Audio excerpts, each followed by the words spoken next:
ক্যাটরিনা কাইফ ৪২ বছর বয়সে মা হয়েছেন। দীপিকা পাডুকোন ৩৮ বছর বয়সে।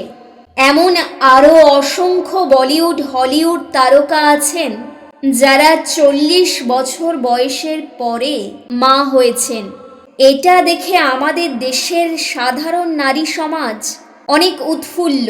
অনেক বড় বড় ইনফ্লুয়েন্সাররা ভিডিও বানিয়েছেন, লেখালেখি করেছেন, ওরা পারলে আপনিও পারবেন।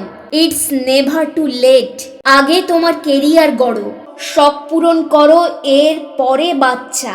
এই লেখা ভিডিও দেখে অনেকেই ইন্সপায়ার্ড হয়, কিন্তু আসলে বাস্তবতা ভিন্ন।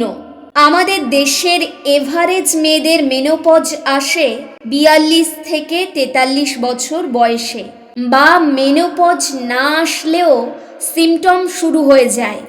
AMH কমে যায় ৩৫-এর পরেই। অনেক মেয়েদের PCOS, থাইরয়েড সহ অনেক সমস্যা থাকে। এর কারণ কি? কেন ওরা ৪২-এও মা হতে পারলে আমরা পারবো না? উত্তরটা খুবই সিম্পল, আমাদের লাইফস্টাইল। আমি বেশ কিছু ইন্টারভিউতে দেখেছি তারা কি পরিমাণ মেনটেন করে। খাবার রুটিন তো আছেই, এর সাথে সাথে ওয়ার্কআউট। এরা রেগুলার জিমে যায়, ওয়েট লিফটিং, পিলাটে, ইয়োগার মতো এক্সারসাইজ এদের নিত্য সঙ্গী। ইভেন ভ্যাকেশনে এমন হোটেল বুক করেন যেখানে জিম আছে। আমাদের দেশে কয়জন নারী বলতে পারবেন তারা রেগুলার টানা ৬ মাস জিম করেছেন? তারা নিজেদের মেনটেনের পিছনে যে পরিমাণ এফোর্ট দিয়ে থাকেন, যে পরিমাণ খরচ করেন, তার সিকি ভাগও আমরা করি না বলেই ক্যাটরিনা কাইফ ৪২-এ মা হতে পারলেও আমরা সেই পর্যন্ত অপেক্ষা করতে পারি না।